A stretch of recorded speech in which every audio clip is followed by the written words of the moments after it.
Buenas tardes, muchas gracias por venir. Mi nombre es Juan Claudio de Ramón, soy secretario de redacción de Revista de Occidente y me corresponde darles la bienvenida a la presentación de este número de una revista fundada, como ustedes saben, en 1923 por el filósofo español José Ortega y Gasset,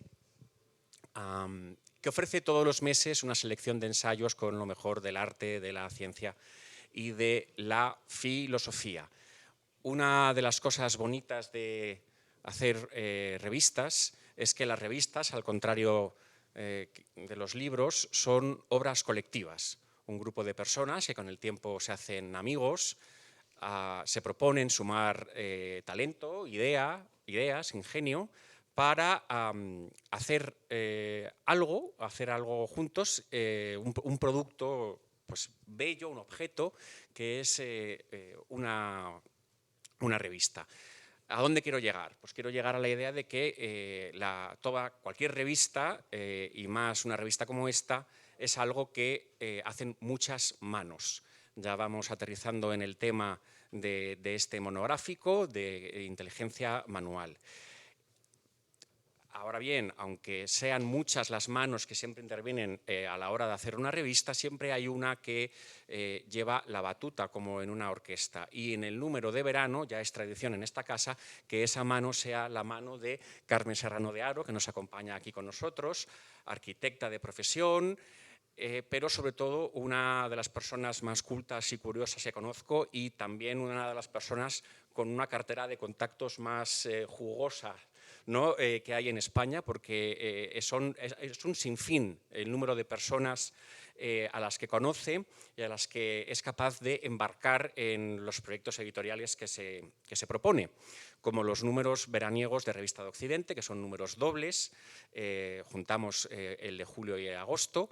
Son números especiales por dos motivos, diría yo. El primero es que son números un poco más voluminosos de lo habitual, y el segundo es que intentamos que, a tono con la estación, el número sea, no voy a decir ligero, pero sí más refrescante, ¿no? Que toque temas un poco más juguetones, un poco más lúdicos, y para eso contamos siempre con el ingenio de Carmen, que la verdad es que todos los años propone temas que nos sorprenden. Hace 3, creo, fue Los saberes de la sal. El año pasado hicimos un número también muy bonito bajo el lema de claves, enclaves y cónclaves. Pero yo creo que este año Carmen se ha superado porque lo que nos propuso fue hacer un número que supusiera un viaje por todo lo que somos capaces de hacer con las manos.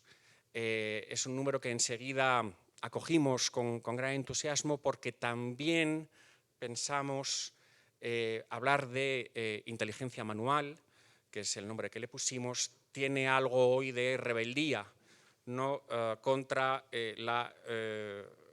la invasión, ¿no?, de reflexiones sobre la inteligencia artificial, que es un tema importante, pero del que creo estamos todos un poco saturados, ¿no? Por eso hablar de inteligencia manual tenía algo rebelde, pero sobre todo, si ustedes han leído el número o cuando lo lean, se darán cuenta de que sobre todo el número es un canto de amor a las manos y un acto de gratitud hacia esa primera tecnología que fueron las manos, ¿verdad? El instrumento que permitió el resto de los instrumentos. Esta mañana yo venía leyendo a un gurú del transhumanismo, ¿no?, del futuro transhumanista que supuestamente nos espera, y decía una cosa así que él creía muy bombástica, algo así como que en el futuro podremos fusionar la cultura y la naturaleza. Y a mí se me ocurría pensar que en realidad eso ya lo hemos hecho hace mucho tiempo, ¿no? Las manos es precisamente la parte de nuestro cuerpo que nos permitió fusionar, ¿no?, la naturaleza y la cultura, ¿no? Todo lo que es cultura proviene de las manos, pero las manos son evidentemente también naturaleza. Esto es algo que, si ustedes viajan a Burgos y visitan, como yo he hecho este verano con mis hijos, el Museo de la Evolución Humana, y todavía más si van al Centro de Experimentación Arqueológica de Atapuerca, se puede ver muy bien, ¿no? Allí uno aprende que nos hicimos humanos cuando las manos aprendieron a fabricar herramientas, pero que el mero hecho de fabricar herramientas también influyó en la configuración de la mano y en la forma de nuestro cableado mental, ¿no? Con lo cual ahí tenemos a las manos ya mediando entre el mundo natural y el mundo cultural, añadiendo al reino de la naturaleza el reino de la cultura. Yo no voy a divagar mucho más, porque para eso tenemos a los autores de este monográfico. Sí que quiero explicar un poquito cómo vamos a proceder. Carmen va a introducir a los autores que están con nosotros, no son todos, son 5 presenciales, y ellos van a leer un fragmento de su artículo. Habrá una intervención desde Barcelona de una de las autoras que nos ha enviado su comentario, su saludo, y también habrá un momento en el que cuando lleguemos al texto que ha firmado Sara Águeda sobre el arpa, ¿no? el instrumento del arpa, pues Sara, en lugar de leer parte de su artículo, lo que hará será algo mucho más bonito, que será tocar un poco el arpa. Aquí debo disculparme porque yo de manera deliberada, debo confesar, en la convocatoria introduje el término recital de arpa, lo hice con cierta intención, porque sabía que eso podía llenar la sala, como veo que ha ocurrido. En realidad no vamos a abusar de Sara. Sara no va a ofrecer un recital de arpa, pero sí que nos va a hacer escuchar el sonido de un arpa, y seguro que, y ya solamente eso, seguro que nos va a llenar de emoción. Cuando termine Carmen de hacer toda la ronda de los artículos, tendremos incluso la intervención de un viejo amigo del pasado. Así que, por favor, no dejen que se me olvide invocar a un espectro muy querido en esta casa, al final. Con esto, Carmen, pues te cedo la palabra y empezamos.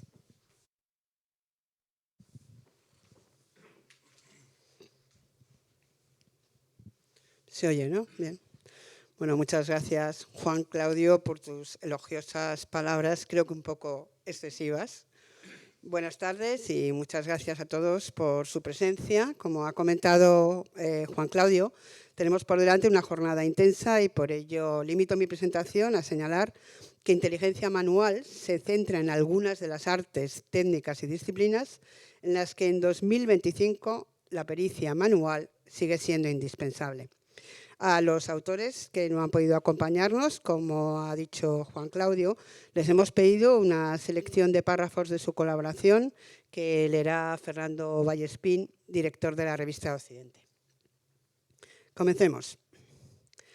Luis Francisco Martínez Montes es diplomático y no ha podido asistir esta tarde a nuestro encuentro porque, como embajador de España en Kazajistán, presenta uno de estos días en Almaty una escultura de gran tamaño de Jaume Plensa, una inmensa cabeza con rasgos kazajos, encargada por un millonario local para adornar la entrada de su nuevo Museo de Arte Contemporáneo. Luis es también un notable y abundante escritor y entre sus publicaciones, Mundos Iluminados, del 2022, invita al lector a dar la vuelta al mundo a través de 12 códices en los que alaba una pericia manual que acaba trasladando al ámbito digital en su artículo Iluminaciones digitales para Revista de Occidente. Estos son los párrafos que Luis nos ha mandado y ha seleccionado. Sí, hola. Buenas tardes. Yo aquí estoy exclusivamente como lector, pero me siento muy honrado porque toda mi vida la he pasado de profesor, que en inglés tiene un nombre precioso, que es el de lecturer, que realmente es el que lee, ¿no? Los profesores empezando leyendo, y yo que me acabo de jubilar, pues tengo el enorme placer también de poder leer y sobre todo poder echar una mano a quienes presentan este acto y contribuir en la medida de lo posible a este proceso de evitar la desmanificación del arte, ¿no?, que es en la que estamos. Bueno, empiezo citando a Luis Francisco Martínez Montes, es la parte de su artículo que nos ha sugerido. Puede que Borges acertara en su tiempo al hacer del libro la culminación de un proceso de perfeccionamiento que llevó a la humanidad desde los reinos mineral y animal a la más sofisticada manufactura vegetal. Lo que no alcanzó a conocer, de sospecharlo quizá hubiera añadido una entrada más en su libro de los seres imaginarios, fue la hibridación que hoy lo amenaza, si no con la extinción, sí con su reversible destierro a los gabinetes de curiosidades y horresco reference, a los círculos de bibliófilos. Es objeto prodigioso, a fuer de cotidiano, digno precipitado de un atanor alquímico que, contradiciendo, parafraseando al bardo ciego, se ha convertido en una extensión no solo de nuestra imaginación, sino también de nuestras manos, combinando la apariencia compacta de la tablilla, la estructura formal, líneas, párrafos, márgenes, del códice o del libro y la extensión, esta vez sí, tendente al infinito del desplegable rollo. Solo que, a diferencia de sus ilustres predecesores, el soporte de esta muy real quimera tecnológica no es la primigenia arcilla ni el estilizado papiro, tampoco el epidérmico pergamino, ni tan siquiera el vulgar papel, ese invento chino sobre el que el innombrable, de conocer su existencia, no tardaría en imponer aranceles estrafalarios, sino una pantalla digital de aspecto vítreo sobre la que se deslizan febrilmente nuestros dedos y bajo cuya superficie de aluminio y silicato se ocultan una miríada de minúsculos microchips y, en justa refutación o quizá homenaje al Homero palermitano, laberínticos circuitos electrónicos frecuentados por tigres catódicos y flanqueados por anódicos espejos. Borges, al fin, siempre retorna. Ana Cabrera trae a Revista de Occidente su texto Manos que bordan. Ana es arqueóloga, doctora en Historia del Arte y conservadora de museos desde 2001. Su trabajo se ha desarrollado en el Museo Nacional de Artes Decorativas y en el Museo del Traje en Madrid y en el Museo Victoria y Alberto de Londres. Su campo de investigación son los tejidos históricos, su coleccionismo y los museos de artes decorativas. Cuando quieras, Ana. Gracias, Carmen. En mi caso, para no hacer mucho spoiler, voy a empezar por el final.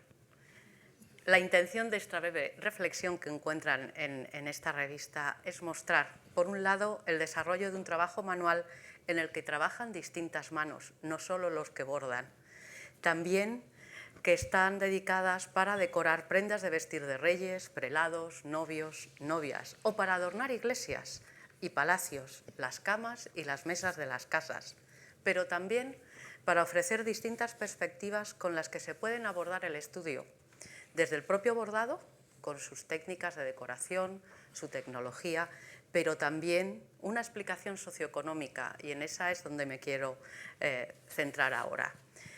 El artículo, y no voy a hacer muchos spoilers porque lo que interesa es que ustedes lo lean, como todo el libro, se define el bordado, se hace un brevísimo recorrido histórico desde el punto de vista occidental, porque hay culturas en donde no se borda hasta que no llegan los occidentales.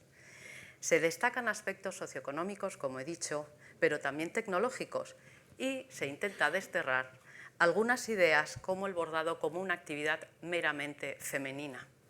También los hombres bordan y han bordado y seguirán bordando. Por último, quiero destacar que en la actualidad el bordado manual está teniendo un resurgimiento en varias direcciones. A nivel global, por un lado, como parte del patrimonio vivo de grupos indígenas, que ayuda a mantener la identidad de estas comunidades, además de ser una importante fuente de ingreso para las bordadoras, como es el caso del programa de UNESCO en el Yucatán Maya en México. Por otro, se utiliza como terapia, dado que mejora la motricidad fina, con el juego de pinza entre el pulgar y el índice, y la coordinación de ojo y cerebro por la necesidad de contar puntos, poner atención en los colores, etc. Y también como terapia en personas con estrés y ansiedad, al permitir una libertad de expresión similar a la pintura, pero con las manos, con la aguja y el hilo. Por último, como medio de creación para artesanos, artesanas, artistas y creadoras, especialmente mujeres que han retomado el bordado como medio para reflexionar sobre la creación y mediante el bordado y otras técnicas, y la identificación, como he vuelto a subrayar, errónea desde mi punto de vista con el trabajo femenino. Muchas gracias.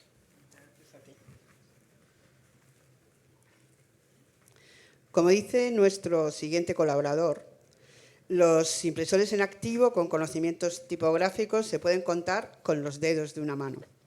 Y quizás sea él, José Manuel Martín Lanza Almeida, uno de los más veteranos porque nació en una imprenta, de modo que sus primeras letras fueron de plomo y el chivalete el compañero de juego en la infancia.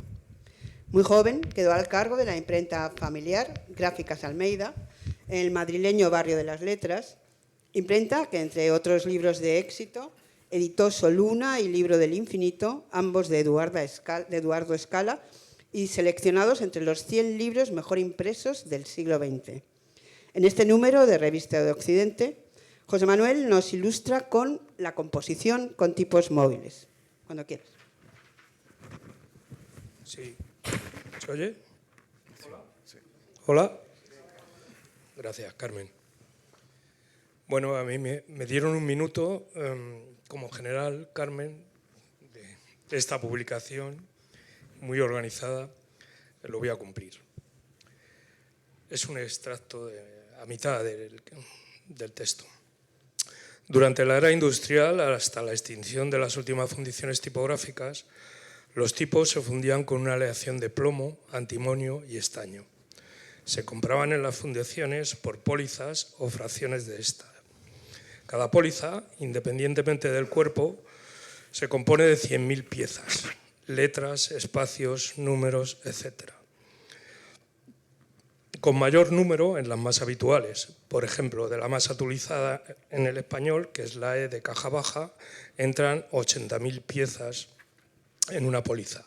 Y de la K, que es la de menor uso, 80 piezas. Los pesos, evidentemente, van en consonancia con el tamaño del cuerpo.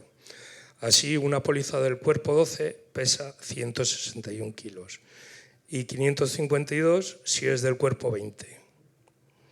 Una vez adquiridos, los tipos se distribuían en las cajas y estas se guardaban en un mueble de madera construido ex professo llamado comodín o chivalete, del que ya hemos hablado. Bueno, aquí voy a hacer un inciso porque a la entrada me decían es una pena que no hayamos podido traer aquí un chivalete. Con estos pesos, un chivalete puede tener más de 500 kilos. He venido en moto. Cada uno contiene 24 cajas. La caja española forma, mediante unos listoncillos de madera, un total de 124 compartimientos llamados cajetines. Cada uno de estos contiene piezas tipos iguales, siguiendo un determinado orden. La caja baja está destinada para letras minúsculas, números, puntuaciones y espacios. La caja alta para mayúsculas y la contracaja para símbolos y mayúsculas con diferentes acentos. Cada comodín puede tener una familia tipográfica en redonda, cursiva y negrita con cuerpos que van desde el 6 al 48.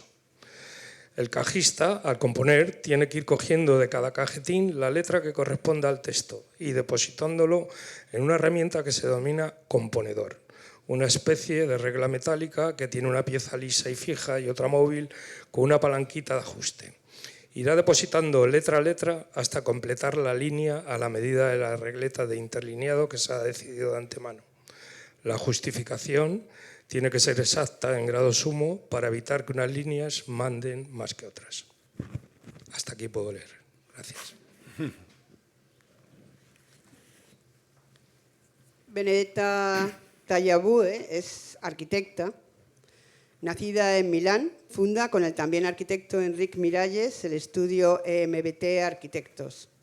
Benedetta ha diseñado proyectos singulares como el Parlamento de Escocia y el Pabellón de España para la Exposición Universal de Shanghái en 2010.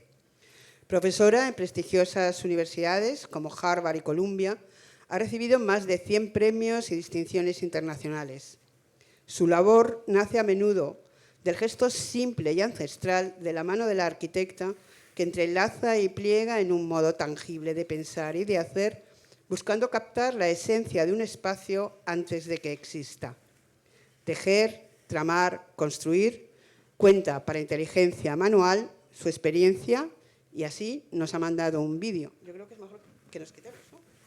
Para verlo aquí. No, a lo mejor no todos. ¿No? Todos no. Nosotros. Aquí está. Buenos días a todos, buenas tardes.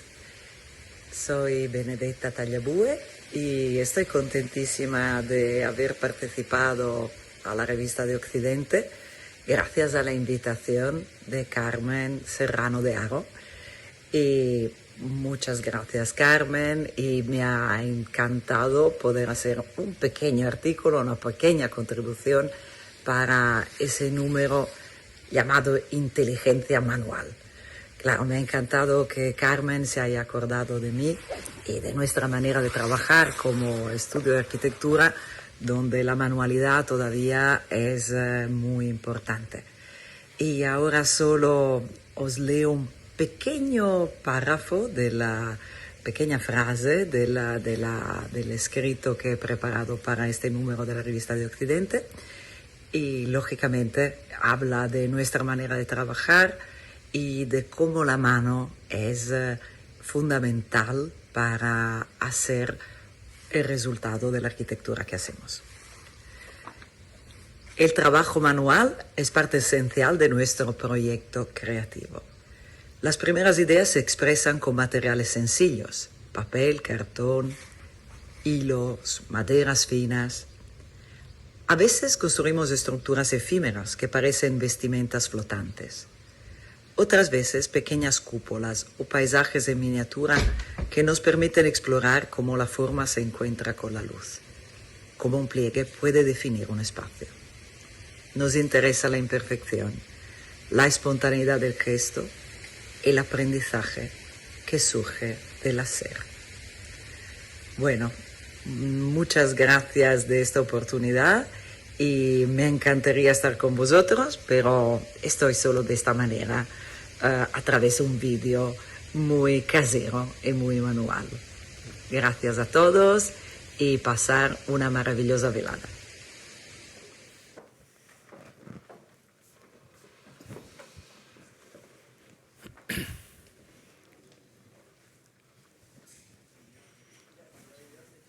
Alicia Ríos Ibars es licenciada en Filosofía y Letras y en Psicología. Se ha especializado en Psicología y Filosofía del Olfato y del Gusto. Catadora de aceites de oliva, autora de numerosos libros sobre la cultura del olivar y la historia de la cocina, y artista internacionalmente reconocida en el ámbito del arte comestible, trae a Revista de Occidente el texto Manos y dedos en la masa, en el que se lee lo siguiente.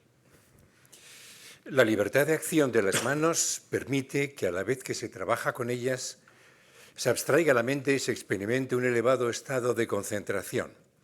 Amasar harinas de cereales con agua y opcionalmente integrar otras materias como grasas y semillas para hornear distintas elaboraciones es otra de las especialidades de las manos que en estos casos se tornan acariciadoras. Caben grandes diferencias en la escala de las tareas relativas al horneado, desde lo masivo en la panificación al extremo de lo pequeño y lo crudo, por ejemplo, la elaboración de las trufas. Los dedos se aplican a mezclar almendras molidas con azúcar cristalizado, cacao amargo en forma de polvo volátil, emulsionando los ingredientes con un toque de mantequilla y un aromático chorro de brandy. Al final ya verán que vamos todos con hambre. Apresando pulgaradas de esa masa, los dedos forman bolas que entregan a las palmas de las manos para, a continuación, introducir en su corazón a presión un fragmento de jengibre almibarado y proceder a taponar el orificio para recuperar su forma intacta.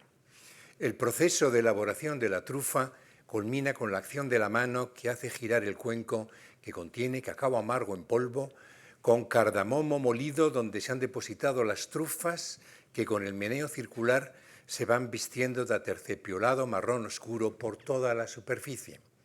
A continuación, las puntas prensiles de los dedos las depositan en la bombonera para proceder en su debido momento al ritual de ofrecerlas a sus destinatarios.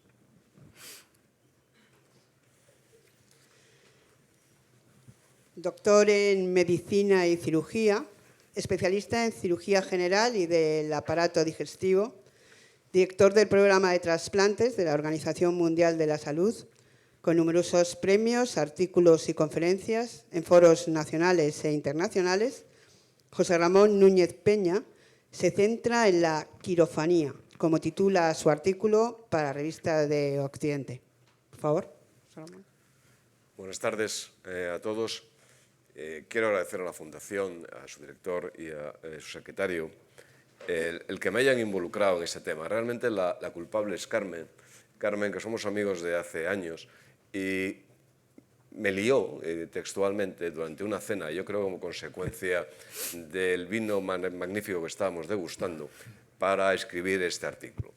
Ahora, a todo lo pasado, realmente le agradezco mucho el que me liara como tal para escribir, porque me permite, por una parte, el orgullo de compartir en esta revista con autores tan significados, también el poder explicar un poco la importancia que las manos tienen para un cirujano, que es mi caso.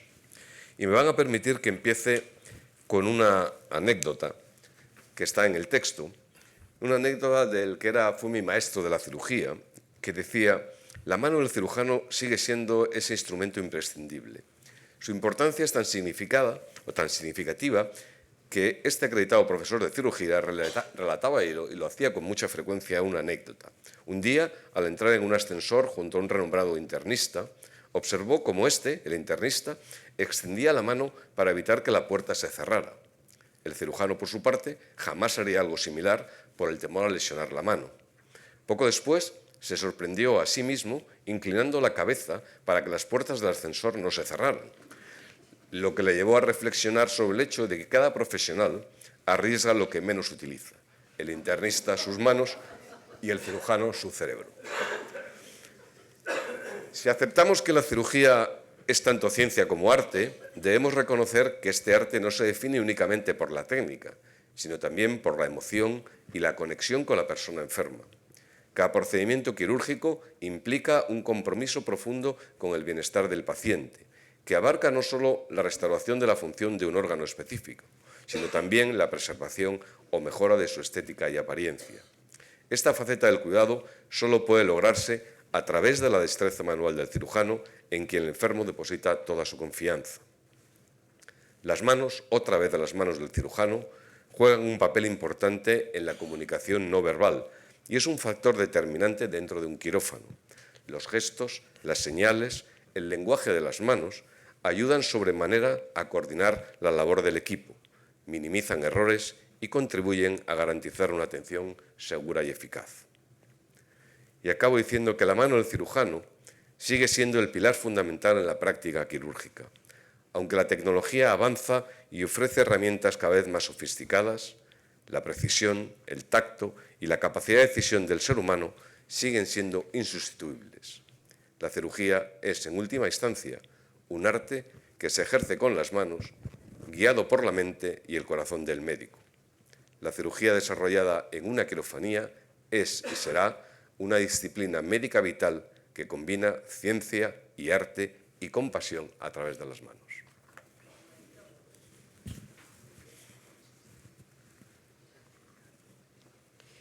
Licenciada en Filología y en Derecho, doctora en Filología Francesa y profesora titular de universidad, la especialidad y campo de investigación de Alicia Mariño giran en torno a la literatura comparada, la literatura fantástica y de lo extraño y la literatura y el cine.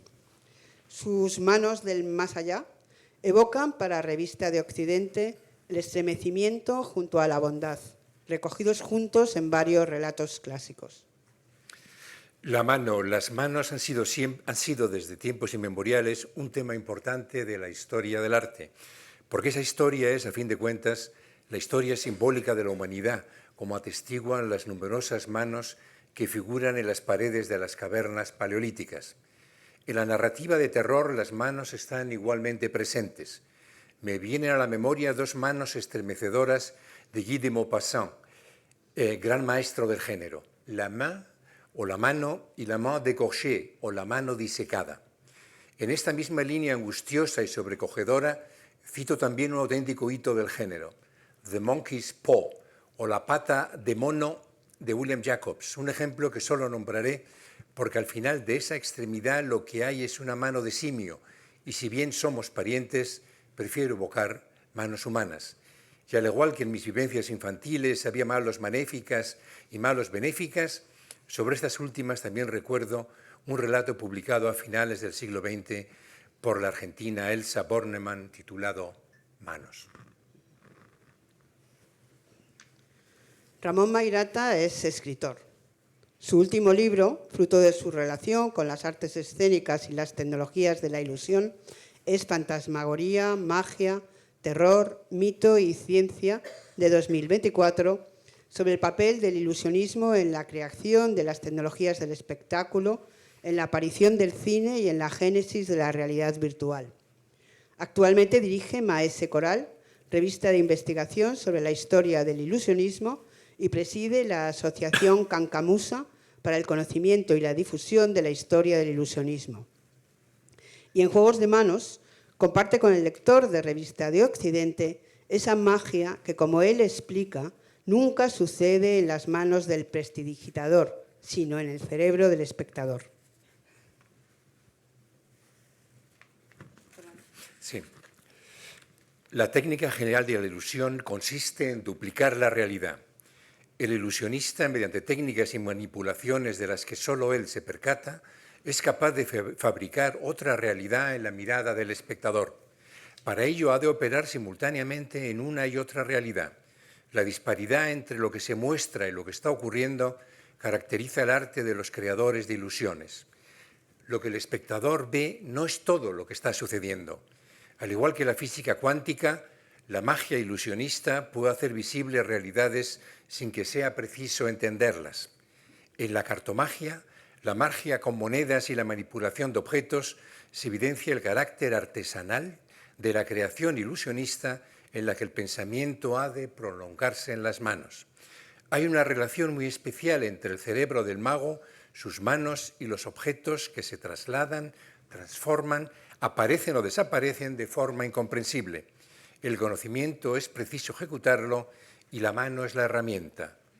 Hasta que el conocimiento no llega al músculo, es solo un rumor, decía el mago manco René Lavant. Polifacético en sus múltiples conocimientos e intereses, Javier García Larrache, diplomático de profesión, hasta no hace mucho embajador de España en Libia y además ahijado del pelotari y arquitecto Rafael Olalquiaga, internacional y 3 veces campeón de España de pala corta, recorre para Revista de Occidente en su artículo Manejos deportivos el escenario de 4 deportes: rugby, pelota vasca, boxeo y esgrima, en los que la mano es instrumento esencial. Cuando quieras. Muchas gracias. De esos 4 deportes me voy a centrar en el que mejor he practicado. No quiero decir que lo haya practicado bien, pero es el que mejor de los 4, que es el rugby. La verdadera épica del rugby se encuentra probablemente en el combate de delanteros en un suelo embarrado, bajo un cielo plomizo, en una invernal tarde de sábado. Pero este deporte se ve sublimado por el juego a la mano, aquel que situó en la leyenda al equipo de la tierra de mis padres, al país de Gales de la década de los 1970, con aquellos jugadores que, arrancados de la mina de carbón, iluminaron para siempre la mirada de los aficionados al rugby. Porque si bien la pelea cerrada, el espíritu de lucha, sacude los corazones, el juego a la mano, el rugby champagne, eleva las almas. En 1923 se jugó en el Colegio de Rugby, al norte de Londres, un partido para honrar un centenario y se le colocó esta inscripción. Esta piedra conmemora la hazaña de William Webb Ellis, quien, con un palmario desprecio de las reglas del fútbol, tal y como se jugaba en la época, tomó primero el balón en sus brazos y después corrió con él, dando así origen al elemento distintivo del juego del rugby. Thomas Hughes, autor de Los días escolares de Tom Brown, una aburrida novela situada precisamente en el colegio de rugby donde fue alumno, aclara.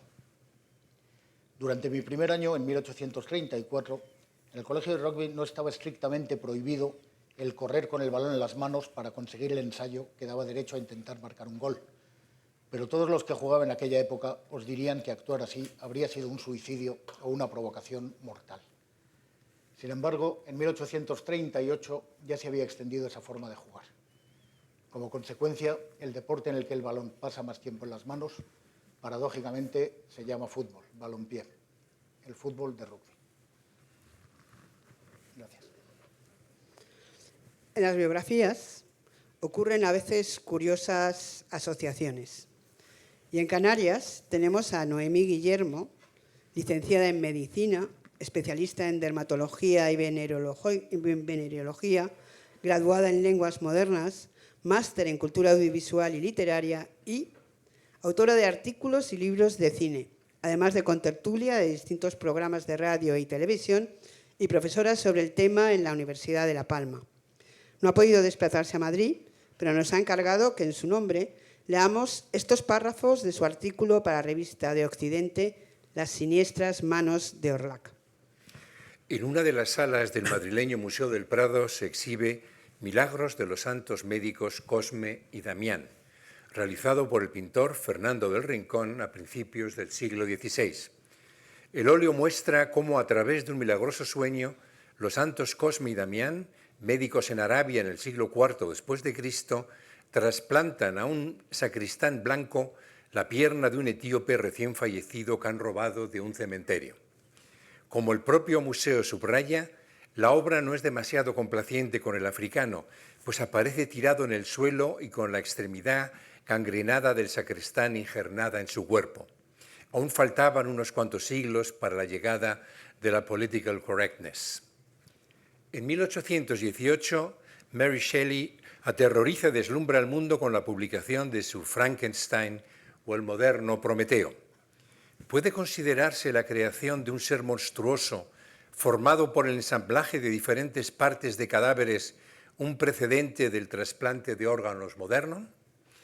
Sea cual fuere la respuesta, hagamos una elipsis y avancemos hasta 1920, año en que Maurice Renard, uno de los pioneros y máximos exponentes del fantastique, género dentro de la literatura francesa que combina terror, ciencia ficción y fantasía, publica Las manos de Orlac.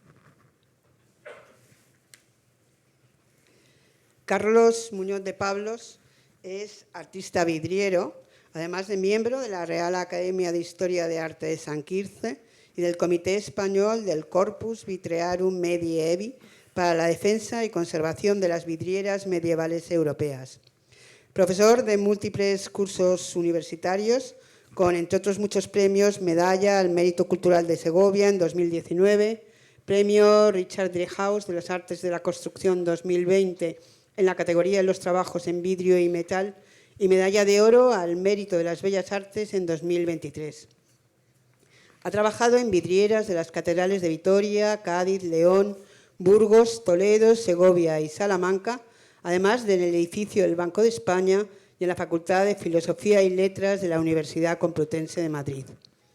En su recorrido por las artes y los oficios manuales, deja en Revista de Occidente un magnífico testimonio de las dificultades a las que se enfrenta un artista. Ha seleccionado estos párrafos. La palabra oficio tiene muchas acepciones. Todas conllevan ejercicios de conocimiento y acciones nobles, aunque no siempre ha sido así. En el siglo XVII, en pleno siglo de oro de la cultura española, los oficios en los que intervienen las manos eran considerados innobles por gran parte de la sociedad dominante, sobre todo por la nobleza cortesana. Estos prejuicios tuvieron mucho que ver con las dificultades que tuvo Velázquez para que el rey Felipe IV le nombrara caballero de la Orden de Santiago, porque argumentaban que la pintura es un oficio manual, sin reconocer la creación artística. Este comportamiento de la nobleza española contrasta con las relaciones de los poderes europeos y sus pintores, como Francisco I, que visitaba con frecuencia a Leonardo en su estudio, o Carlos V, que nombraba caballero a Tiziano y a Rubens, que representaba como embajador a su país en la corte española. De esta aptitud de los cortesanos españoles quedan claras dos cosas. Según ellos, las manos no pueden hacer cosas nobles y los nobles no deben ser pintores ni escultores.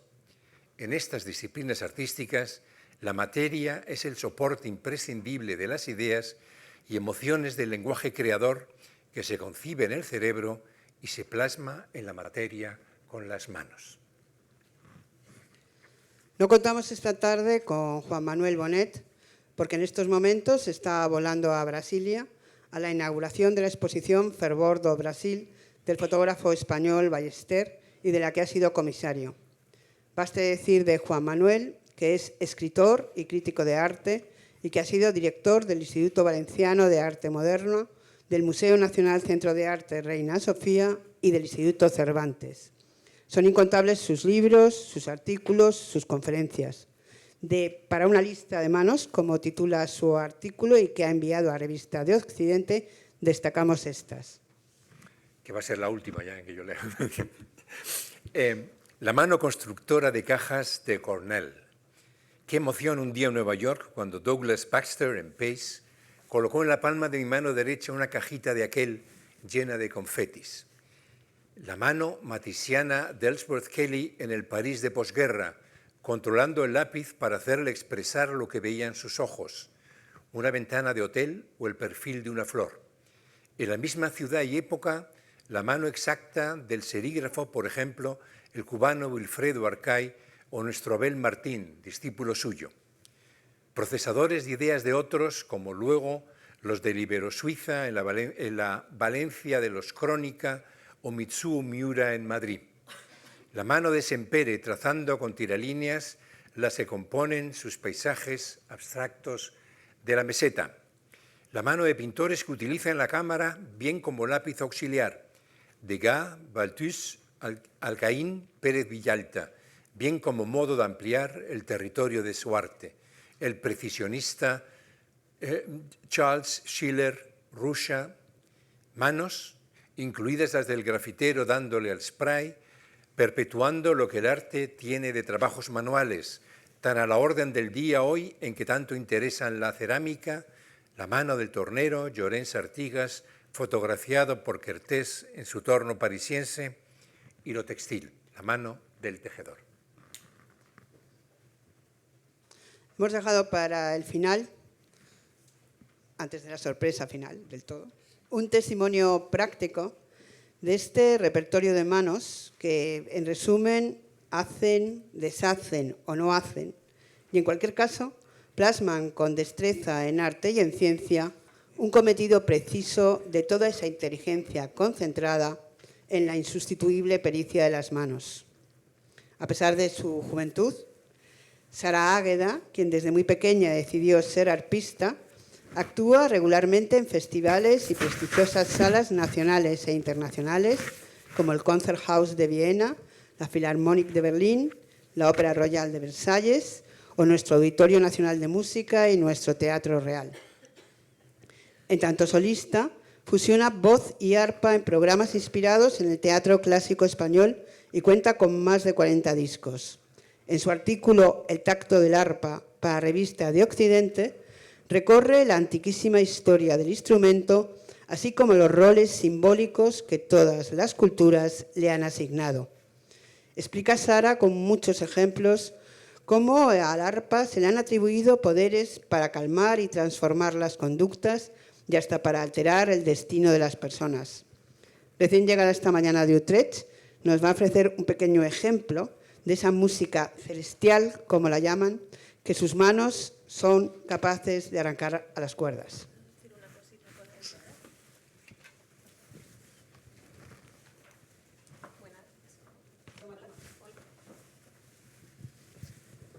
Buenas tardes a todos y todas. Gracias por estar aquí.